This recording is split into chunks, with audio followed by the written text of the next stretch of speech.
On this week's episode, we talk about all the Xbox news out of the London conference. Enjoy the show.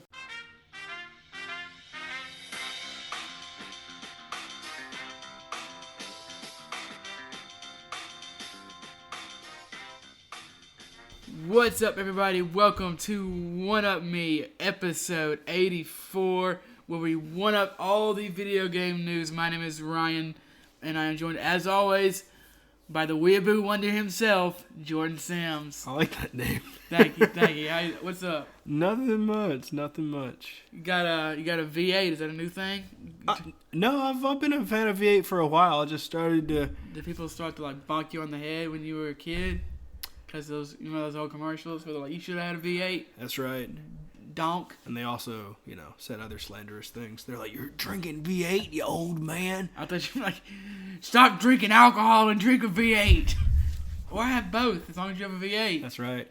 That's a commercial. I do really enjoy V8. For those of you that are curious, it's a V8 Hydrate strawberry cucumber. It's just made from coconut water and vegetables and fruit. So it's not just it's not just tomato. They doctored them up now and made them. The easiest way to describe them is they've hipsterized them. Who makes V8? I don't know. I'm actually curious. V8, I think they're their own company. No, there's no way. No one is their own company. Is it a anymore. Coca-Cola product? I don't see a Coca-Cola I'm not sure. logo. I mean, we have 4 devices in front of us that have all the knowledge of man combined. Oh my heck! You'll never guess. Lay's. Weirder. Is it a drink company? No. No? You can drink their food, though. KFC. Mm-mm. I have no idea. Campbell Soup Company. Really? Yeah. So who owns Campbell's? Let's not go down this rabbit hole. I'm going to have to look that up later, though, because I'm curious now. I wanted to talk about for a second. This is the most serious topic we've ever talked about. Why don't restaurants put more, for lack of a better term, sauce on their food? It's to get you to buy more sauce later. But, I mean, maybe, but how much money can they be making on that? A ton. Because they make the sauce 5 or 10 gallons at a time, probably. Or more. So I have sort of a theory on this. I went to Popeyes today, by the way, and I got that news. It's barely even new. It's their chicken sandwich. It's not internet new anymore. No. Internet new is like tomorrow. Mm-hmm. Tonight, internet new is tomorrow, Mm-hmm. Yep. So, my theory is when a restaurant first introduces a new item, or when a new restaurant comes to a city or a town, they do the best they possibly can. They put more sauce on it, or whatever. More sides. Yeah, but as time goes on, as the new item becomes old, or at the restaurant's been there a while, the manager who has told them in the beginning, put more on the meal, tells them, pull back and put almost nothing. I want you to put about as much sauce on this sandwich as would cover the tip of your nose for the entire sandwich. Not even on both sides of the bun. Only on yeah, you only put one. But I mean, everyone only puts one. I've never been to a restaurant that puts something on both sides of the bun, on both buns. On my chicken sandwich, sauce was on both sides. Really? Of the bun. Maybe I'm insane. Yeah. I don't know. I don't normally look that closely, I guess. But yeah, it happened with Popeyes. It happened when Buffalo Wild Wings first came to this. Well, I didn't live in the town, but it was a town I lived near. And for the first year or so, they put a lot of buffalo seasoning or whatnot on it. And then after that, they cut back severely. And I just... Food costs are expensive, man. Yeah, I know. I'm paying it. That's right. So, I don't know. But yeah, that's just something that, I don't know, has been kind of bugging me lately. It's just one of the most first world problems that you can imagine. But I live in a first world. I don't, you know what I mean? I don't have third world problems. That's true. This is the first world where 85% of the population is depressed, and we want sauce on our chicken sandwich. Yep. So that's the problems we're dealing with. But besides complaining about sauce, I did do some stuff this past week. Started watching The Mandalorian over there on Disney Plus. I like Disney Plus. I feel like it's got some. It's gonna have a little growing pains. I know it had. I think some accounts didn't work or something the day it launched, and I also think it had like 10 million people sign up. Like the first day, which is obviously good. It's not Netflix. I'm sure it's not Hulu good or anything, but I mean that's pretty good. I really like The Mandalorian though. It's like a space western. So if you enjoy that, you'd probably like it. I liked a little bit of it I watched. You fell asleep, kid. Before I fell asleep. I was sitting on the couch and I don't know what I heard, kind of like, and I looked over and I didn't know what I thought it was the wind or something because I saw Jordan and I swear his eyes are open, and I just keep looking over there. What is this sound? Jordan's dumbass is asleep. Oh my. And I threw like 3 pillows at him before he woke up, by the way. You threw 3? I threw 1 or 2 pillows, and I also was like, Jordan! And I threw like a blanket on you. You just were not going to wake up. No. Until, you woke up as it was ending. And that's when I was really I don't know if y'all could hear that, but I threw a pillow against the couch pretty hard. And he was like, so, that is accurate of how I woke up. I do not know how much you saw, but I don't, maybe half. Did you see Boba Fett die? No. No, I saw the last thing I saw is the guy gets the business card. Oh my gosh. Yeah. Okay, so I think it's 45 minutes. Mm-hmm. You saw 20 minutes. Hey. Probably. That might be really far off, but you definitely did not see half. I'm surprised I made it that far because I've been watching The Office as I go to sleep. That's like an office. You go to sleep during The Office? No. I hope you rewatch them. Yes. I'm not an animal. Well, I don't know, man. I found out last week that you pour your milk first. Yeah. Clearly you are an animal. There's nothing wrong with pouring your milk first. That is a sin, and we will not talk about it again. But they also have a lot of stuff, obviously. There are a few things when I was kind of disappointed. They don't have Ghibli, and I thought Disney owned Ghibli, or they own the distribution rights or something, but apparently not. That's going to HBO Max next year. All the Ghibli films. Yeah. There's some stuff. Oh, Fox. I was hoping Alien and stuff, but apparently they're going to put their more adult, they're going to keep a lot of their more adult stuff on Hulu. Apparently they bought Hulu. Like, Disney owns Hulu completely. I thought they only owned part of it. Huh, cool. I knew they owned part of it, but apparently earlier this year they bought the whole thing. The biggest thing is the stinking smart TV wasn't smart enough to play it. Yeah, we have a Vizio smart TV, and apparently this Vizio, I think they actually released a press release or something, saying that Disney Plus was not working on their smart TVs until, I was kind of thinking, okay, we can wait a day or two to watch this episode, because I'd already waited a week or so. But then they on their blog or whatever, I think Jordan read it to me. Yeah, it was off their blog or tweet or something. They said it was going to be next year, so we just ended up going out. Didn't even give us a month either. It just said 2020. Exactly. So that could be a year from now. That could be, but yeah, we ended up going out. I got a couple groceries, and Jordan ended up picking up a Chromecast. Well, it was stupid. It was just, my thing is, if you're going to sell a TV with literally a built-in Chromecast, because all they did, I'm sure, is just take the cast ability from a Chromecast and throw it into the TV. I think it is a Chromecast, because when I tried to cast Disney Plus to it, it said Disney Plus is not available on this type of Chromecast. Exactly. So it's just kind of... if I was working at Vizio, I would hope they would have a department that does this type of stuff that works with their smart devices. So they would have someone, okay, this is the biggest launch of a streaming service since, Hulu or whatever. So that's got to be a big flop on their end, obviously, because 10 million people download or subscribers day one. Oh, yeah, there was tons of people scouring the internet talking about this TV, that TV. So it's not just a Vizio thing either. It's Oh, really? It's multiple because apparently it's not the right software or something. Yada yada. Huh. So Interesting. because they got to download the software to the TVs, and this software version might not work with this particular TV model.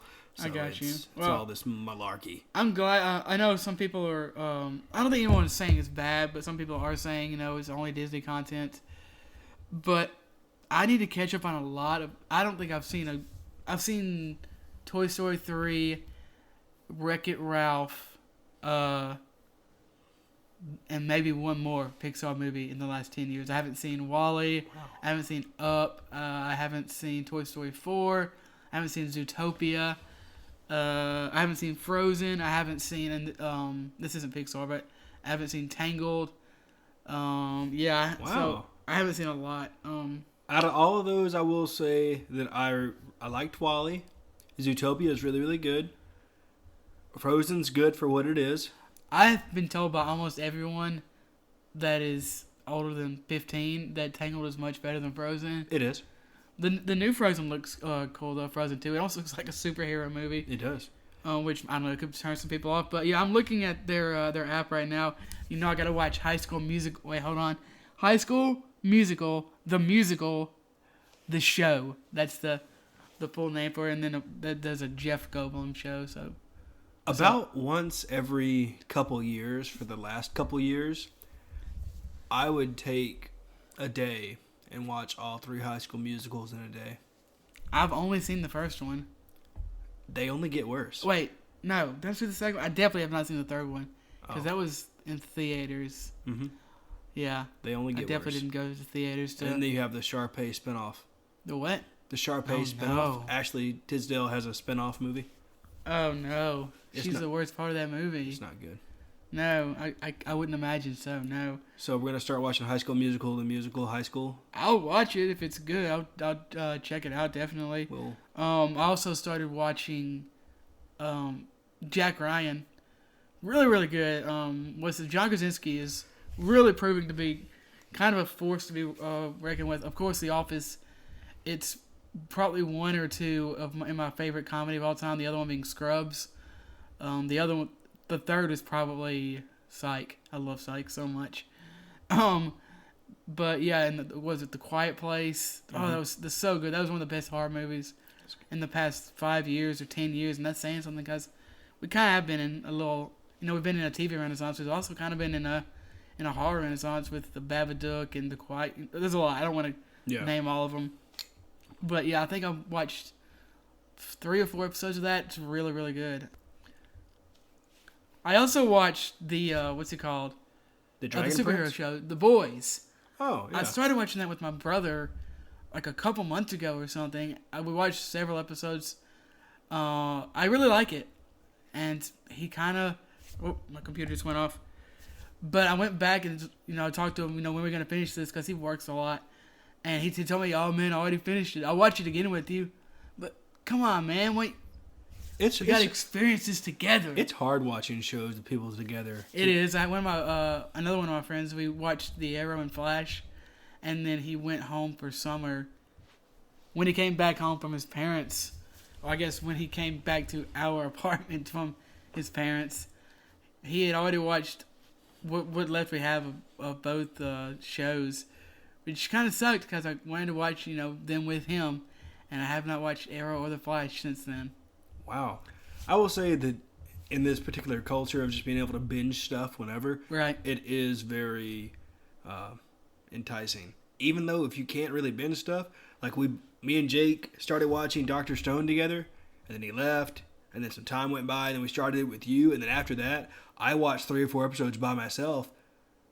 I mean, it's impossible to... Yeah. He lives in a different city than us. Well, I know, true. But what I'm saying is, and that was even with not all the episodes available to me, that was just them coming out weekly. Right. And so it's very easy just to get enthralled in a show nowadays and just be like, I watched 6 seasons in 2 weeks.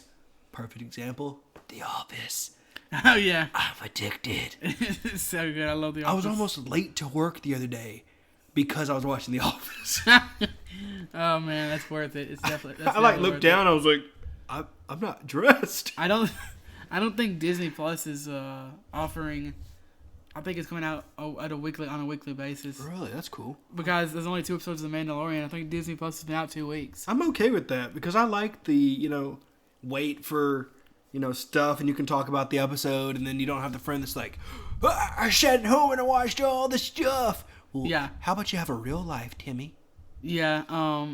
It is kind of like Game of Thrones. It was a show that you could talk about, quote unquote, around the water cooler, on a week-to-week basis. Man, I can't believe they got rid of the water cooler and gave them those dang aluminum bottles. Like talking in the office. Yeah. Another thing I wanted to go back to the Mandalorian real quick. They get no spoilers, no story spoilers here, but that show is so pretty. I heard the other day that it has a $20 million budget per episode. Oh my gosh! It makes sense why it looks so good. I highly recommend that show for sure, and I'll continue watching Naruto. But I think I have 9 episodes left. 9. Jeez, yeah, man. I'll get it. I'll finish. In the next 4 or 5 months, probably. Hopefully by the end of the year. I thought you were going to say, I'll finish the next 4 to 5 years. 45? I thought, no, 4 to 5. Oh, that's reasonable. Yeah. What, have you been watching anything? Just playing anything or? Yeah, I've been watching The Office, obviously.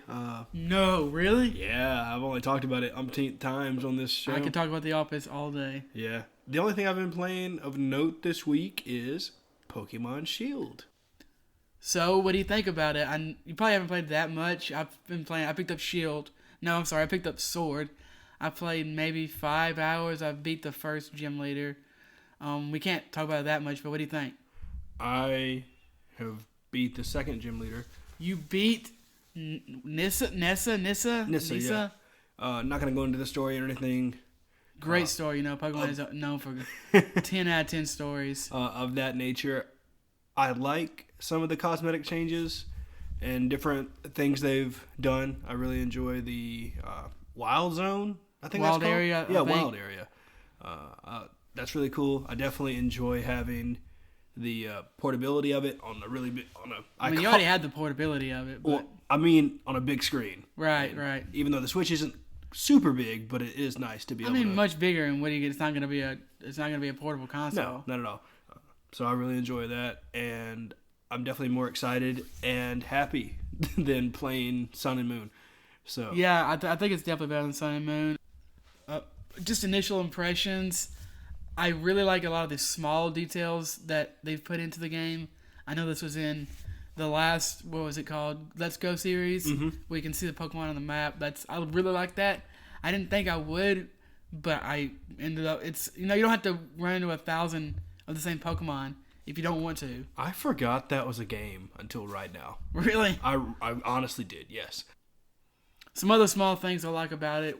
There's a setting where you don't have to... If you don't want to name your Pokemon ever, you can go into the settings and turn off where they ask you if you want to name your Pokemon. You can transfer Pokemon back and forth between your PC anywhere or almost anywhere. That is really sweet. Exactly, it is. It really is nice. EXP share all. I know some people are annoyed about it. I love it. I don't have to swap in and out this Garbo Pokemon so I can eventually get Pidgeot or something. You get the bike really early on. You get it simply. The same thing. I just have the fishing rod. I don't remember getting it, but I have it. Oh, a small thing I really like that you mentioned to me was escape rope is now a key item. Yes, you don't have to use multiple escape ropes. You get one escape rope and use it throughout the game. Oh, another small cosmetic thing. You can, when you're looking at your Pokemon in party, there's just a sub menu that just says restore that'll automatically take you to either the potions or the berries. It's potions. Mm-hmm. So it'll automatically take you to that screen so you don't have to open your bag, select the potion, select the Pokemon. You're already on the Pokemon that you want to heal, the status effect, or the HP of. I do wish the bag had kind of a more backpack feel. That's a super small gripe. But I think there's so many small changes. They didn't bring HMs back, so that's awesome. I didn't have to teach this one Pidgey fly and flash and cut and You didn't have to have a Bidoof in your team. Oh my gosh, I hate Bidoof so much. Yeah. There's so many small little things, basically. I don't have a full review or anything of this right now. I've probably got 30 more hours to put into it. Plus, I might want to try my hand at some competitive. But if we, in the next few weeks or a month or so, maybe we might do like a quick review or something. But as it stands, it's very good, maybe great, but it's not it's the best Pokemon game, at least since X and Y. It's definitely better than Sun and Moon. Definitely better than Ultra Sun and Moon, which was a big disappointment. I just wish they had released the end game as DLC. It might be better than X and Y. I love X and Y so much. Probably a weird amount. But that's basically just my super base thoughts. Yeah, that's really all I have to say about it. Also, I've been playing Cut the Rope. It's on Google Play Pass, and I beat all of the levels. I didn't get a 3-star on all of them because screw that. But I beat I decided to randomly download it one day, and I beat all the base levels, and you can buy more, but I just deleted the game after I beat all of them. So that's about it on that end. Oh, something I was playing last week. I know it was last week, and it doesn't matter, but I wanted to mention it. I played some Plants vs. Zombies Battle for Neighborville. Yeah, I saw you playing that. I regret spending money on that game. Really? Yes. Why's that? It's just a goofier version of... a goofier, simpler version of TF2. Okay. Very simply put. And I was playing it, and I was just kind of like, man, I really just wish this was Plants vs. Zombies 1 or Plants vs. Zombies 2. I get the whole Battle Royale thing, team Well, it's not stuff. a Battle Royale, is it? No, but they're trying to latch on to the market of this is a team, like this is Apex Legends, but with plants and zombies, sort of a thing. Because there's the revive system, and it has little bits and pieces of all the popular multiplayer games, and it's just, I'm glad I gave them this is gonna sound weird. I can't imagine you saying something weird. I'm glad I gave them the money so they Happy Few Game of the Year 2018, by the way. Yep. So I'm glad I gave them the money so they could use the money to better themselves and do different projects, which hopefully I'll enjoy more in the future. But I regret giving them money for this game. I wish I would have just given the company $35 and got nothing. That's very strange. You're right. That's weird. Yeah. Speaking of weird, they released a new Sonic the Hedgehog trailer, and it's not weird. It's actually not bad. I can't even imagine what that meeting was like after all the backlash and everything. They showed them a bunch of pictures of, what's that guy's name? Who all the monsters from space. I'm not sure who you're talking about. He's honestly. a racist. He inspired Lovecraft. Oh, H.P. Lovecraft. Yeah, they showed a bunch of pictures of his monsters, mm-hmm. and then they just snuck the original Sonic in, and nobody noticed. And then they went back and showed that Sonic was one of them, and everyone in there, oh, okay, they just understood. Okay, we see the problem here. We shouldn't make this look like an eldritch horror god. Yeah, man, it is. Calling it night and day difference is an understatement. Yeah, I might go see this now. I don't know if I will, but there was no chance in hell I was going to go see it before. No. They even changed, and they could just rearrange some stuff, but they even changed the almost the genre around. It seems way less serious in a way. The other one was weirdly serious in a awful way. And they had Gangster's Paradise. Yeah, it was. Which isn't a bad song. I like the Gangster's song. Paradise is a good song, but it's not good with Sonic the Hedgehog. And now they have this much more poppy feel to the entire movie. Mm-hmm. It doesn't feel like Shadow the Hedgehog or Sonic 06. It feels more like older Sonics, or even some of the newer Sonics that are more like Sonic Mania or something. Sonic Adventure 2 is personally my favorite Sonic game. And this definitely feels more like that, way more akin to that than the original trailer did. Thank God. I'm not a huge Sonic fan. Nah, neither am I. I like it, but I will say this kind of gives me the vibe of I have read a couple of the comics, and they do a awesome job on the comics, and that's how the trailer made me feel. So if it's kind of anything like the comics, I'm going to give it a thumbs up. Yeah, I think Sonic is at its worst when it's trying to be. At least I don't read the comics. I don't know what the comics are like. But at least in the video games, when it's trying to be super edgy, it's kind of like some of the DC movies when they let Zack Snyder do anything. Oh, it's super edgy for edginess' sake. It's just hot garbage. That's kind of what I feel some of the edgier Sonic stuff is. It just needs to be fun, and that's what I want the Sonic to be. Exactly. Like Woody Woodpecker, you know? Yes. I do like that character. He's just trying to have a good time. Dude, this is still kind of in the movie news, but I don't know where I saw this, but Mark Wahlberg, who apparently was in, I think I saw this from a tweet, but I don't remember. But apparently he was in talks to play Nathan Drake in the Uncharted movie, but now he's in talks to play Sully, who is Nathan Drake's pseudo-father figure. That's how long this movie has been in the works. Wow, yeah.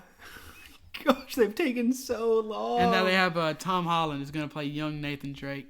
Huh. Yeah, they released that a while back. I figured you saw that. I think I just forgot. Well, good for him. I don't know when. I mean, you never know. The movie still might not be made. Yeah, it may never come out. It may never come out.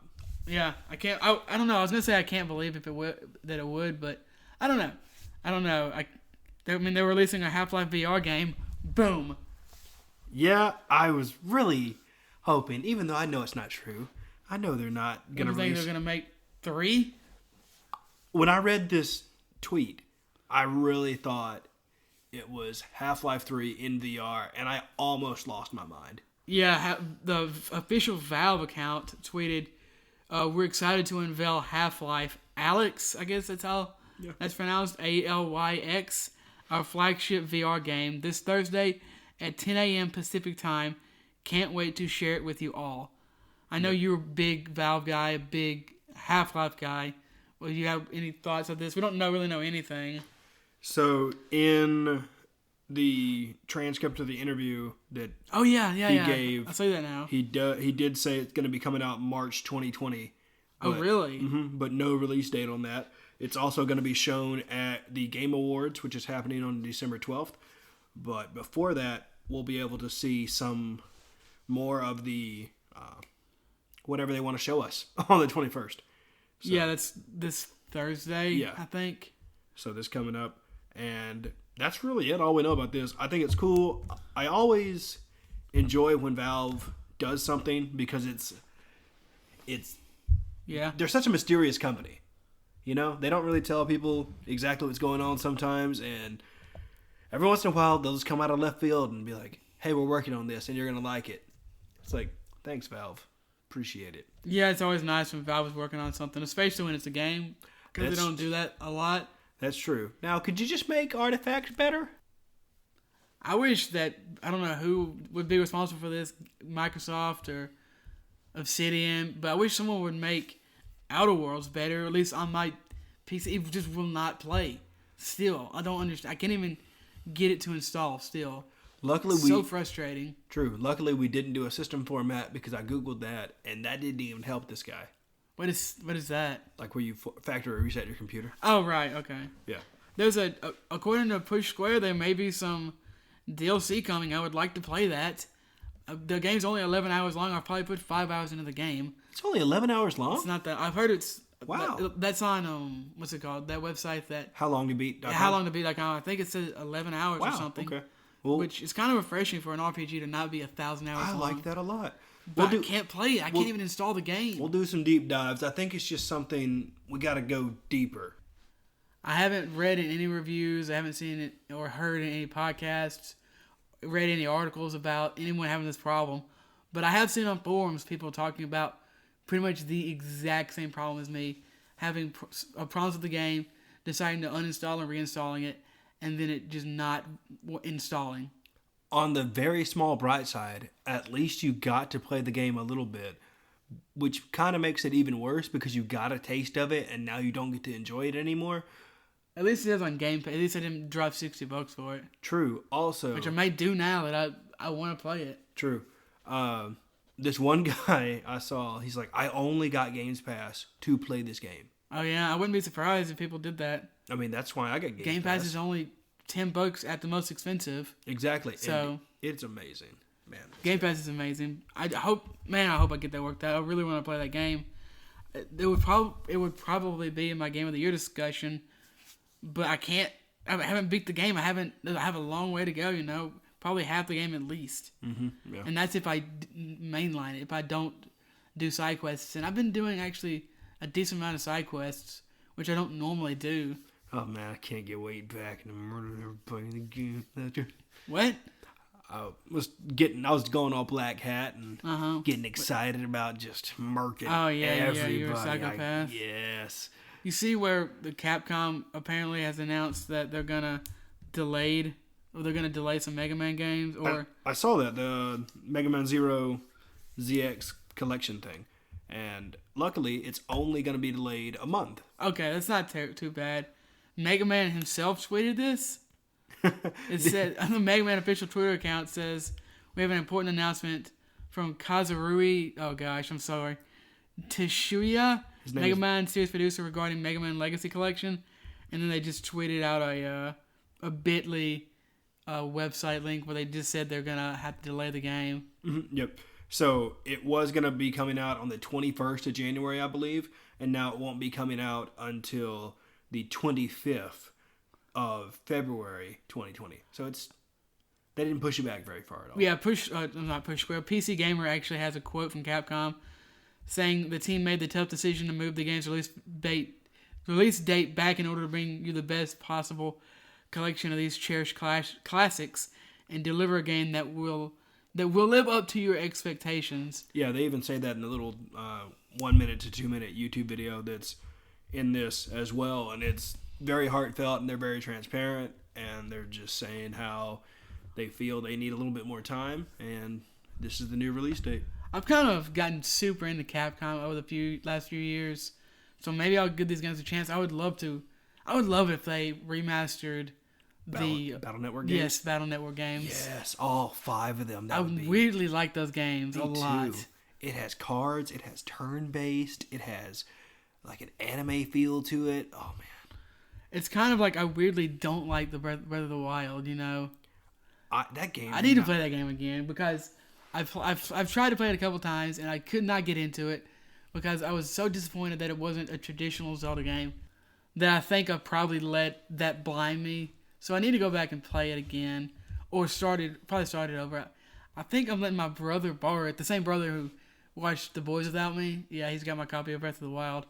Scumbag. I guess after you beat it, maybe I'll play it. But still, do you have it? I've never played it. I've seen it. I've seen it played. You know me. As soon as I beat a game, I sell it. Like the same day. I'll just rent it from you. I'll just pay you $1 a day or something. Okay. Yeah. to make it worth your while or something. Something similar happened with The Witcher for me. The Witcher 3. Mm-hmm. I played that game and I kind of saw that it was definitely good, but I had to restart that game 2, 3, maybe even 4 times before it finally clicked, and I kind of fell in love with that game. So maybe something like that will happen with Breath of the Wild. What? I just not realized that I gave Jake my copy of Horizon Zero Dawn. Yeah. I just remembered that. Not that I'm going to go looking for it or anything, but I just remembered that. But the reason that I was talking about this is because over on Tech Radar, they've got apparently the Breath of the Wild 2 could release as early as 2020. I mean, it makes sense. When did it? 2017, right? Yes, it came out launch date. Wow. It came out the launch year. The Switch has been out for a long time.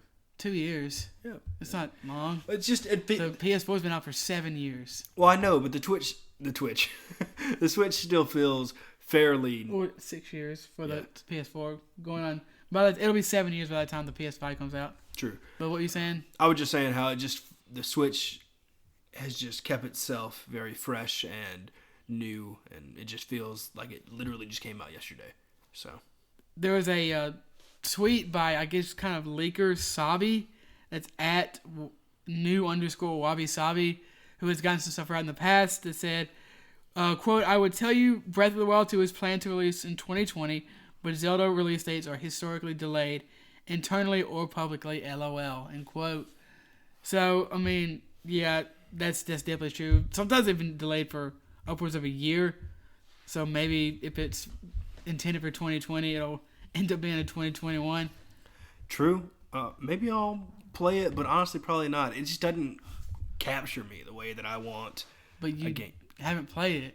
I know. There's nothing about it that makes me go, maybe I should play that. Okay. Well, I mean, if you don't like the type of game it is, you definitely can't play it. Yeah, it just doesn't interest me. I just don't like Zelda games. You don't like Zelda games? I misspoke. I hate you so much. I misspoke. Oh my gosh. And this isn't a bit either. I literally just misspoke. Why are we doing this podcast together?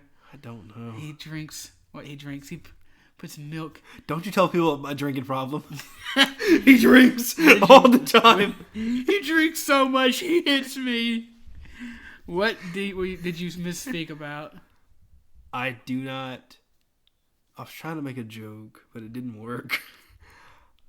I don't care for this particular Zelda game because it just doesn't interest me. What was the joke there?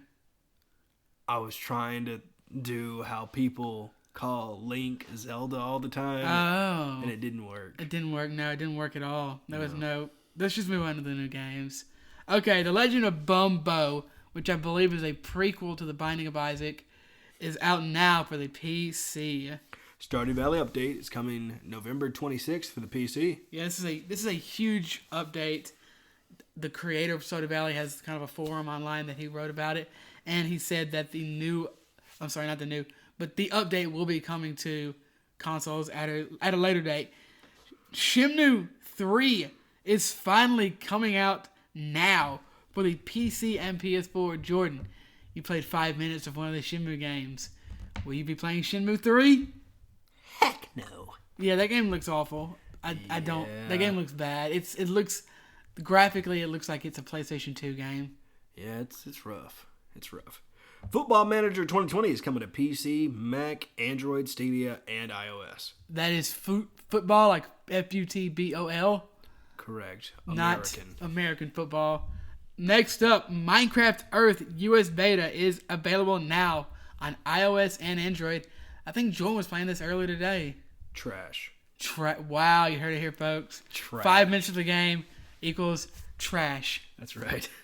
Man, Terminator Resistance is available now for PS4, Xbox One, and PC. Don't buy this game. It's got bad reviews across the board. But I had to put it in here. Hearthstone Battlegrounds Beta, the anticipated battle chess game from Hearthstone, the beta is out now for PC, iOS, Android. I think it's on iOS and Android because on their blog it said everywhere. So I assume it's everywhere the Hearthstone is. Battle Breakers, available now for PC, iOS, and Android. That's on Epic Store, right? Correct, which you have to download from the Epic website to install it and play it. Google Assistant is now available on Xbox through the Xbox controller. That's awesome. Yes. Does that mean I can use Google Assistant on my PC now? What? No, it's on Xbox One only, I think. Dang it. Okay. Bubble Bobble 4 Friends is available now for the Switch. Civilization 6 is coming out on the Xbox One and the PS4 on November the 22nd.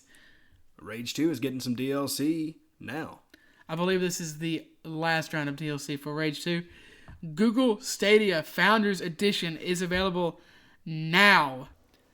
Originally, you were going to be able to play 12 games at launch, but they have now expanded that to 22 games. Those games are the following: Assassin's Creed Odyssey, Destiny 2, Guilt, Just Dance 2020, Kine, Mortal Kombat 11, Red Dead Redemption 2, Rise of the Tomb Raider, Shadow of the Tomb Raider, Samurai Showdown, Thumper, Attack on Titan, Final Battle 2, Farming Simulator 2019, Final Fantasy, XV 15, I think, Football Manager 2020, remember that is football, FUT, Grid 2019, Metro Exodus, NBA 2K20, Rage 2, Trials Rising, and Wolfenstein Youngblood.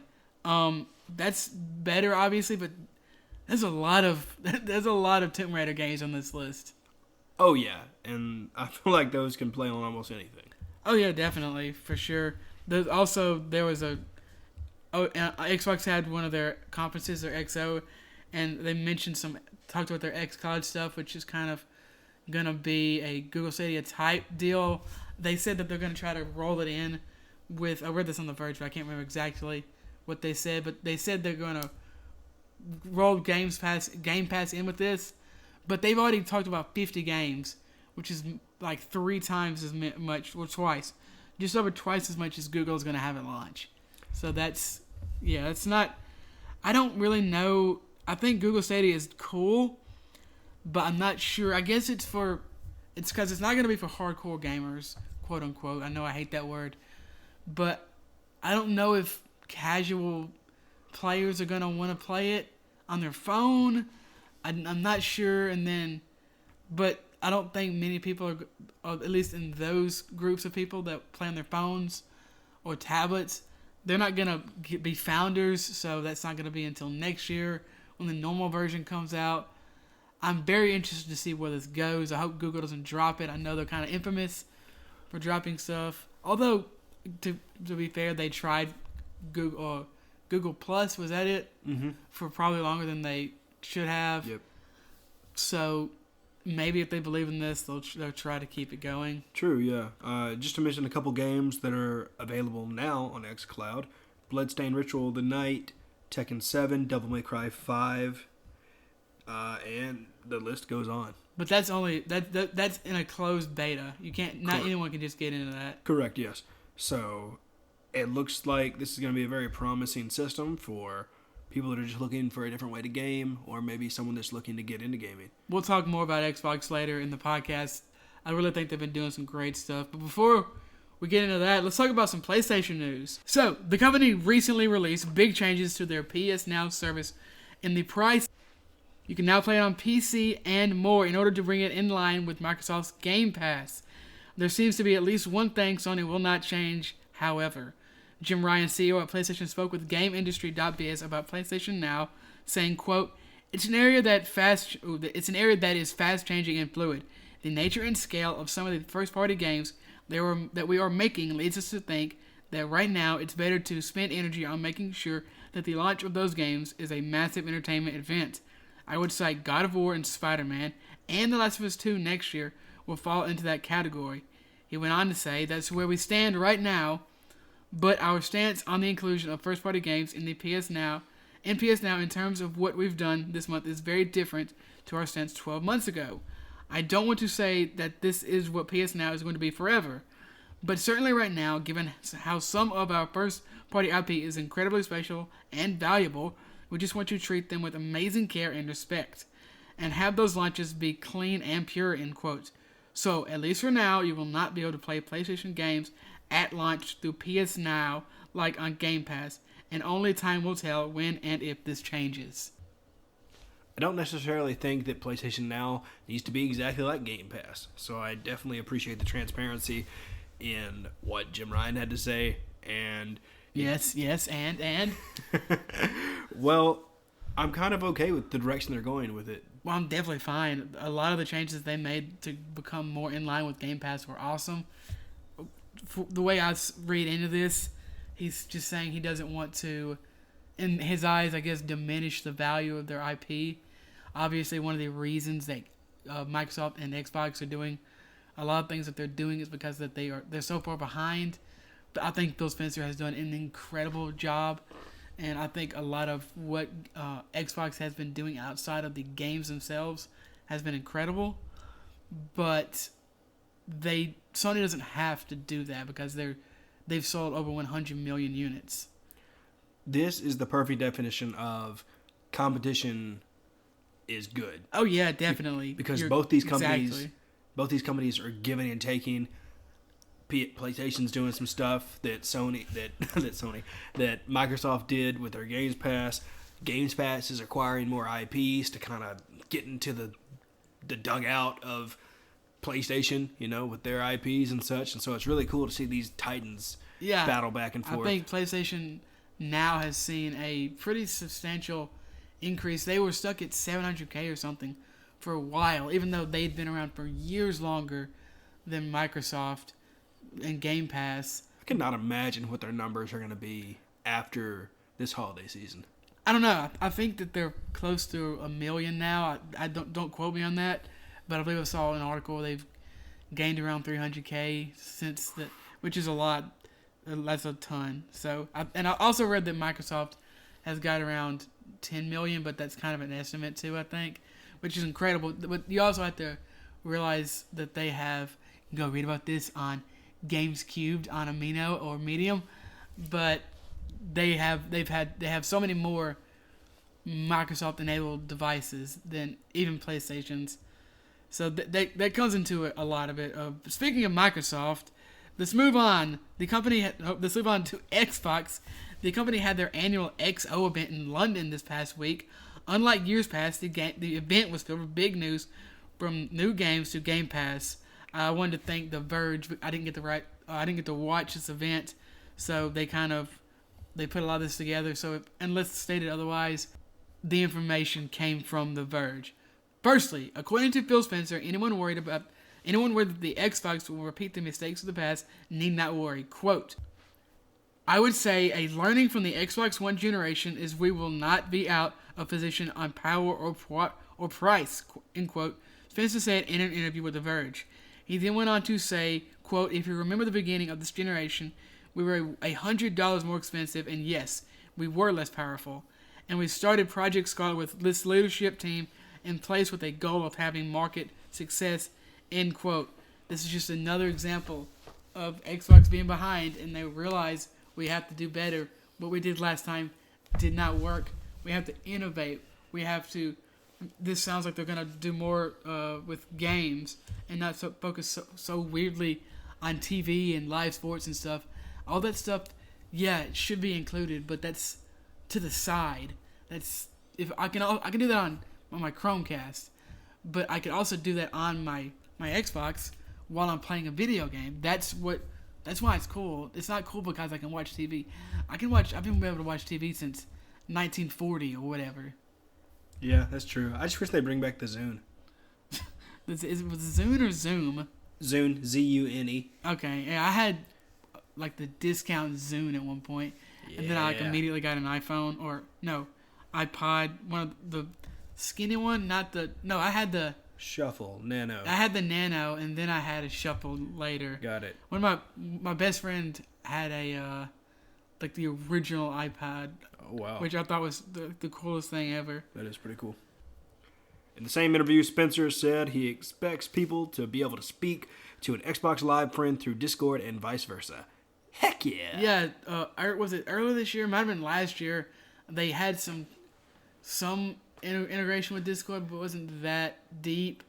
So it would be nice if you're playing on an Xbox with Call of Duty or something, and you're using Xbox Live not arcade, but Speak, and your friend is playing on a computer and they're using Discord. Maybe there could be some kind of cross communications there. That is nice because Discord now works through Samsung phones. At least I know the Note 10 Plus.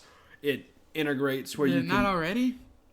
It does it better because there's a gaming mode, and so now you can have the Discord overlay with, like, while you're gaming on your phone if you're one of those if you're one of those kind of gamers. So, okay. Yeah. Moving to Game Pass, Microsoft has announced 50 new games coming to Game Pass over the next year. Thanks to Eurogamer for compiling the list. Yeah, it's a pretty big list. I'm glad I didn't have to write down every game that they announced because I wasn't watching the events. So these are the ones that are available now. It is going to be Age of Empires 2 Definitive Edition, PC, Age of Wonders, Planetfall, console, and it's going to be coming to PC soon. Heart of Iron 4 Cadet Edition for PC. Lego The Ninjago Movie video game. Hell yeah. For console. Rage 2 for console, coming soon to PC. Remnant From the Ashes for console. The Talos Principle for console and PC. And finally, Tracks, the train set game for console and PC. Moving on from now games to holiday, you're going to be able to pick up Darksiders 3 for console and PC, Halo Reach for console and PC, My Friend Pedro for console and PC, which I highly recommend. I really enjoyed playing that on my Switch. The Witcher 3 for console. The Escapist 2 for console and PC.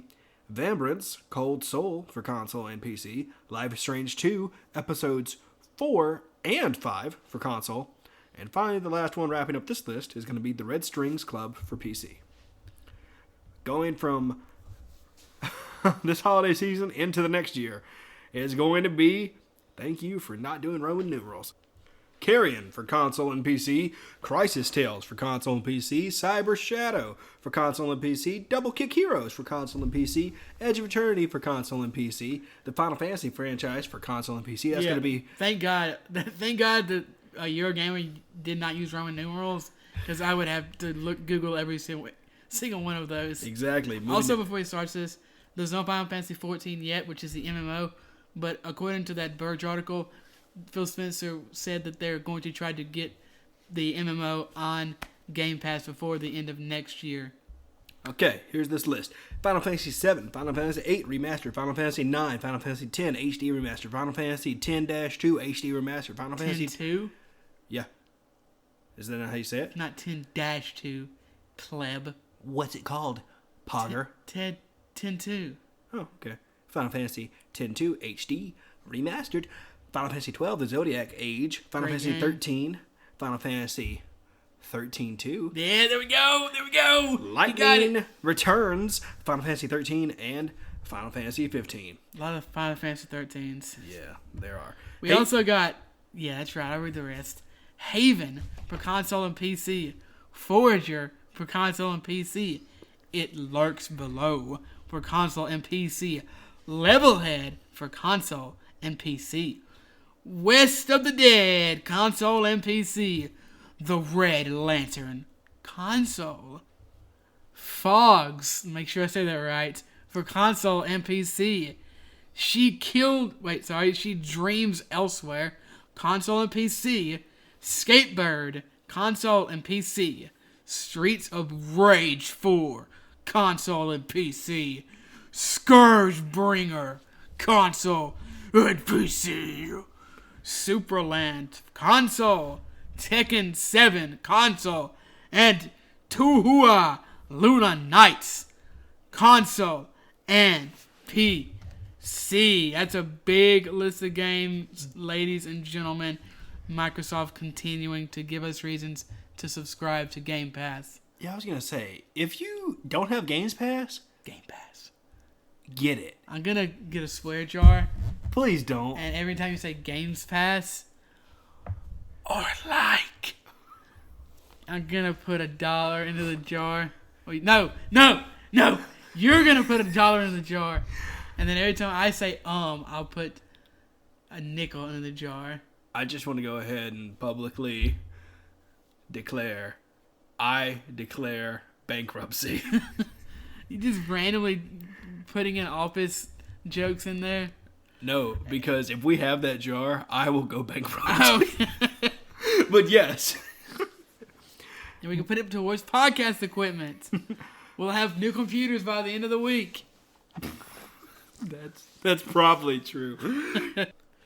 Finally, Don't Nod, developer of Life is Strange, revealed new game Tell Me Why. Obsidian, makers of the recent Outer Worlds, showed off Grounded, and Rare unveiled their new title, Everwild.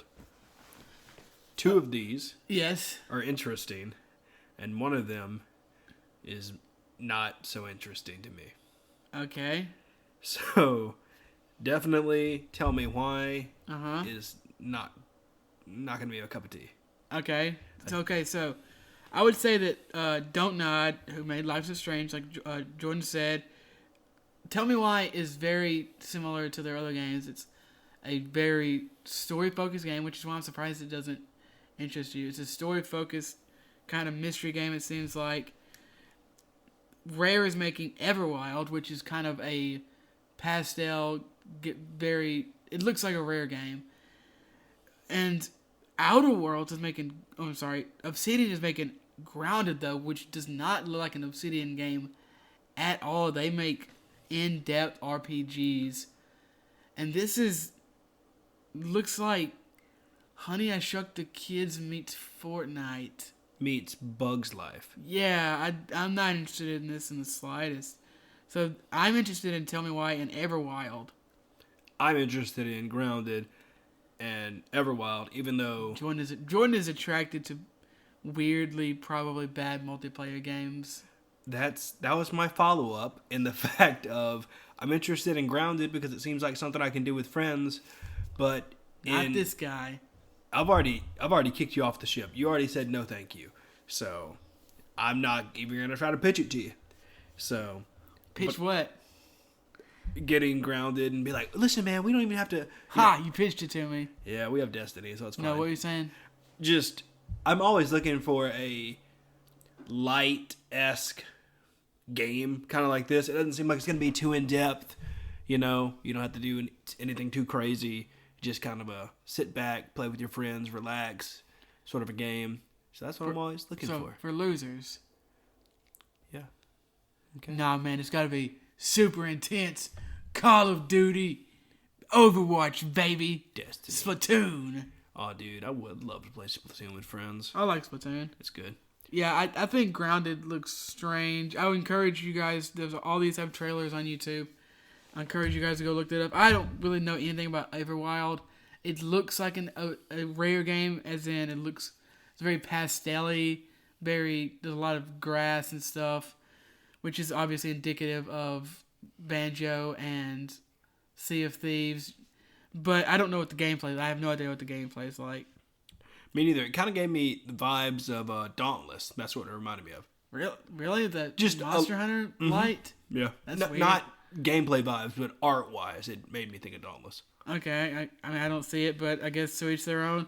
And then the last thing we have on the Microsoft stage here is actually some Kingdom Hearts news.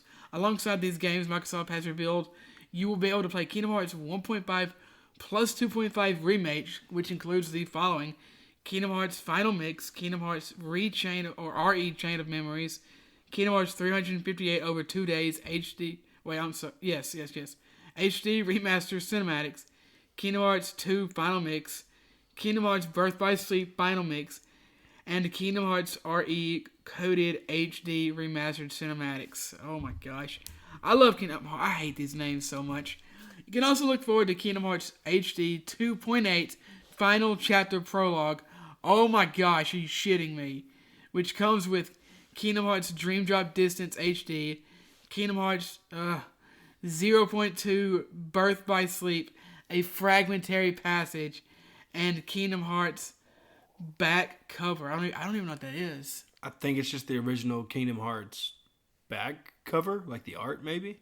No, I think that's got to be another game. Although all the rest of those are games. Maybe that's a secret game. I don't know. According to Xbox website, all this will be coming to console next year. Although there is a demo for the third game available right now. So if you're interested, you can go play. Also, the third game is available on Xbox consoles. Correct. Wow, man, Microsoft really knocked it out of the park with this. Yeah, Microsoft's been doing great. Looking forward to seeing what Scarlet is about and XCOD is about and how what else to do with Game Pass. True. Moving on from Microsoft to EA, early this year, EA owned BioWare, famous for Dragon Age and Mass Effect, released Anthem to what only can be described as a complete critical failure. Since then, the game has received almost nothing but bad news as several team members have left and Cataclysm, a big in-game event, was pushed back. However, a recent article by Jason Schreier at Kotaku suggests BioWare may try to pull an Ubisoft and bring the game back from the brink. According to the article, for months, BioWare and EA have been planning an overhaul being called, quote, Anthem Next, or Anthem 2.0 in-house. Almost zero details are known according to Kotaku. BioWare does not even know if they want to release updates over time, all at once, or even as a new game. The article also states, quote, its mission structure is its loot, its world will change drastically, but the developers have not yet figured out exactly what that will look like, end quote. Whatever comes next, it's safe to say BioWare has not given up on Anthem. This combined with the recent Dragon Age Day news and a report by IGN saying a Mass Effect project is, quote, in very early development, end quote, indicates BioWare has plenty left in the tank. That's awesome. You know, because I really wanted to like Anthem. Didn't buy it myself. But no, I heard almost exclusively horrible things about it. Same. I just liked the way it looked. I mean, it the looked Iron really Man cool. kind of flying around looks kind of cool. Yes. But a lot of the stuff around it looks bad. So maybe... I mean, they're doing a complete overhaul, it sounds like. And it sounds like they've been working on it for months. This isn't something that they just released. It also said in the Kotaku article, by the way, that if you own Anthem, there's almost no chance that you will be charged at least if they release a new game, they're not going to charge you the full price of it. So that is another silver lining, if you will. True. I'm very curious to see what they're going to do with Anthem 2.0 or Anthem Next. I don't really give a crap what it's called. Just make I doubt it'll be called Anthem 2.0 or Anthem Next. Unless it's maybe... I could see that being like an update or something. But I don't think... If it's a new game, I guess, it's not going to be called Anthem 2.0, you know? What if I can play this on Games Pass? I should look that up. No, you can't. Oh, it's a console only, that's right. No, it's not a console only. Really? That shows you how much I really followed this game. Yeah, no. Although it did sell very well, which is kind of depressing. But no, you can play it on PC. It's on EA's Origins. Oh, that's right. Yeah, definitely. I think one of their tiers, their EA Access or whatever, has you can get Anthem. Maybe I'll check that out. Yeah, it's crazy that game came out this year. You know, it and Fallout 76 have kind of been neck and neck for garbage game of the year. And honestly, I've always felt that Fallout 76 has at least tried. But, I mean, stuff that's come out more recently with the new servers that cost $13 but that aren't actually private. And maybe this indicates that EA is going to be the one that outlives. And I kind of would like it to be, because Anthem is a new IP. And Fallout 76 seems to just be a crappy version of an old Fallout game that they just put online. Yeah. You know, it seems like they're definitely trying their darndest to do something good over there. I wonder what... I can't really put a whole lot to this since I've never played the game. I don't know what systems they use. So I don't know what systems they could overhaul. I'm not going to lie. This is making me curious, and I might pick it up if I can get it cheap. You will have 0 people to play with. That's the exciting part. I can become a god. That's probably... Why would you become a god? That's a terrible idea. But I don't know. Who knows? What would make you... I'd be really good at the game. Would you be? Yes. Finally, we move on to the last piece of news. The year's best-selling game, Modern Warfare, launched late last month to mostly positive reviews. Many loved the return of a campaign, but one mode was suspiciously absent. Battle Royale, one of the most popular subgenres in the world, would almost certainly bring players from other games over to the newest Call of Duty, so it was hardly a surprise when it was shown in a data mine. Revealed by Reddit user Siniscalo and compiled by Digital Trends, the mode is clearly Battle Royale but has its own twists. First off, the game is going to be massive, even by Battle Royale standards. The map will include ground war and spec ops maps, and will have up to 200 players at once. That's double what Fortnite has, and almost quadruple what Apex Legends has. That's awesome. That is absolutely insane. The game will also feature a respawn mechanic, first popularized by Apex Legends. Holy crap, I can't read today. On the map, there will be things you can loot called respawn tokens, which allow you to respawn one player by dropping it at an ambulance. Respawn players will then wait for their chance to re-enter the game via a 1v1 combat with other players in the Gulag. Although jailbreaks will happen from time to time to get players out, whoever wins the 1v1 battle will then have a chance to recover their loot on a mobile armory. That sounds really cool, actually. Yeah, it does. It sounds like it's going to be different. It's not just going to be Fortnite. It's not just going to be Apex Legends. It's going to be its own thing. And last year when the Black Ops 4 version came out, it was good and I liked it, but it was kind of super similar to a lot of the other games. It just had a very slight twist, but it just felt like Call of Duty, basically, is what I'm saying. So this having its own, this jailbreak thing that's super different. You can't just respawn anybody. You have to get this token thing. This 1v1 combat thing, I'm a little worried that what if you're just not that good, so you just always get destroyed. But, I mean, let's just see what, kind of give it a chance, you know what I mean? So already this is, and 200 players. That's so many players. If this is correct. And then there's actually more that we know about. Apparently, squads will also be able to take part in a feature called Plunder, in which you earn points by completing missions and eliminating players. You can use these Plunder points to purchase in-game items. You can convert them into experience points, and even place bets on the players fighting in the Gulag. The mode is supposedly going to launch early next year. Out of everything that was said, the thing I'm most excited about... Yeah? What's up? Is being able to gamble. Yeah! Yeah! That sounds really sweet. I gotta get my fix. You'd be like, hey man, that might stop me from buying so many card games. I can't wait for people to complain that this is gambling. I can't. Oh, this is going to be great. Of course, it's in an M-rated game, so people can't say, at least in accordance with the ESRB, that it's targeted towards children.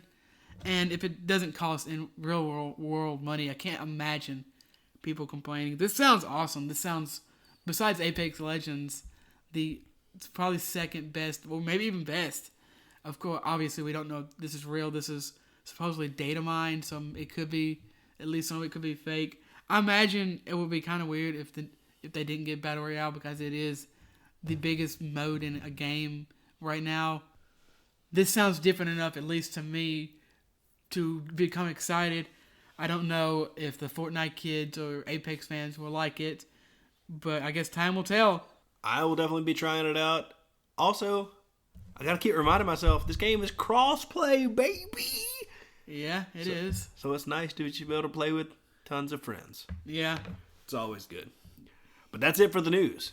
Yeah, we have some deals for you over on Epic. You can go grab The Messenger for free right now. That is a fantastic game. You can get 3 months of Game Pass Ultimate for $1.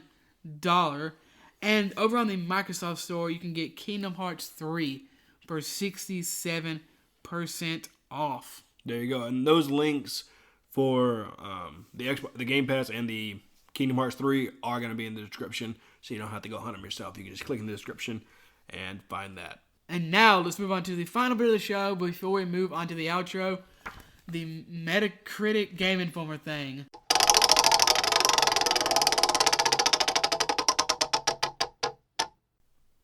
It's going to be Dragon Age Inquisition.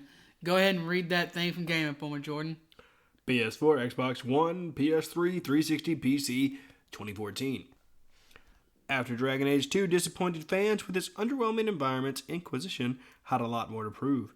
Thankfully, BioWare was up for the challenge. The game not only boasted the series' biggest world to date, but also had the largest number and most diverse cast yet. As the Inquisitor, you confronted Thaddeus, political turmoil, dealt with the breaches, dangers, and made plenty of choices for the turbulent world's fate. It was the comeback the series needed. Okay, so John was doing... By the way, what number was that? 175. All right. While he was doing that, I looked through Metacritic, and honestly, I couldn't decide between all of the people giving the game zeros because it was too hard, and all the people giving the game zeros because it was too easy, which is weird, but whatever. So I decided to go with the review they gave the game an incredibly high 1. Before I start this, I also wanted to say that this person did not capitalize any of their I's except that they were at the beginning of sentences.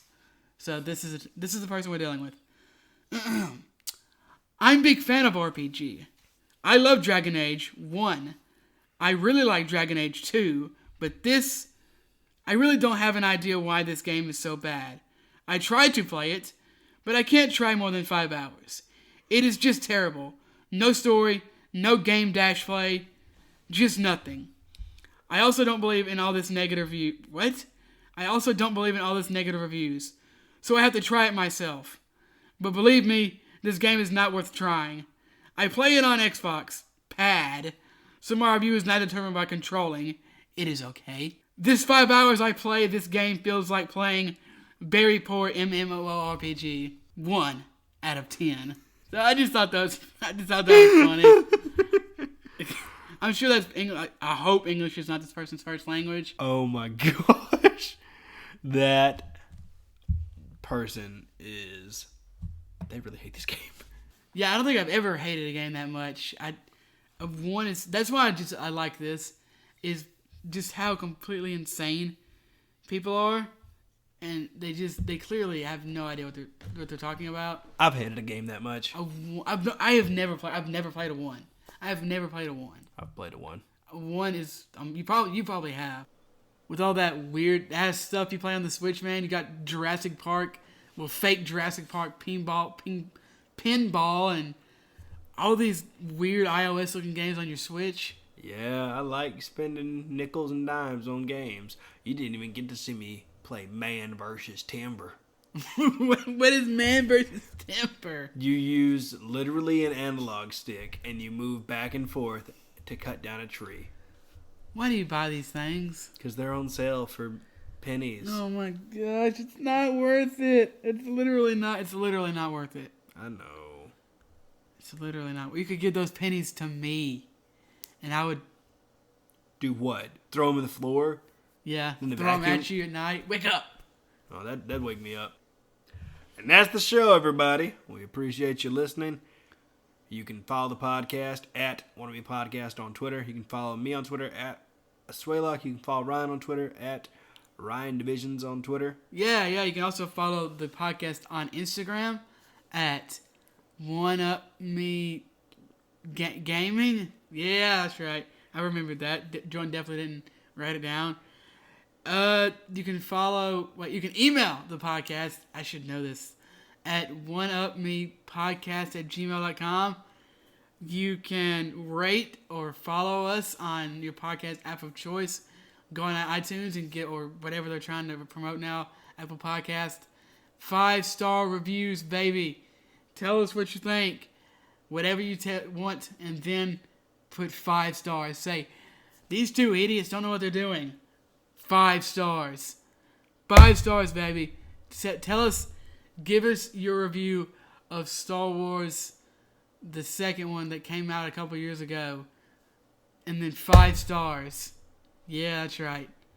And, what else? Anything else? Ryan does... Oh, sorry. Before that, thanks to Alicia for the logo and the Heatley Brothers for the intro and outro, baby. That's right. You can catch up with Ryan and his fantastic writing through Games Cubed, either Video Games Amino or Medium. That's going to be in the description. And it's on YouTube too, but it's hard to find, and I haven't posted any videos. But you can follow me if you want, or subscribe, whatever it's called. Yeah, what he said. You can follow my weird project, I guess, called... I'm so proud of you for not saying adventure. I'm so proud of you. I could just feel it. I could feel the word adventure. You don't know how on many, your tongue. You don't know how many sentences I just went through my head. And they all had adventure except for one. At least 20 of them. Yeah. It's like at the end of Endgame when Doctor Strange is using the time gauntlet, or not the time stone, to look at all the futures and see how many they win. Tony asks him, he says, I saw 20 million futures and we only won in 3, and Jordan saw 20 million sentences and he only didn't use the word adventure in 3. That's right. So the project I was going to talk about is called Subtitled. It's an anime podcast I do by myself. Maybe I'll have guests in the future. Still trying to figure out what in the heck I'm doing with that. So enjoy that if you want on wherever you're listening to podcast. And that's it. Have a good week. Bye-bye. Play on.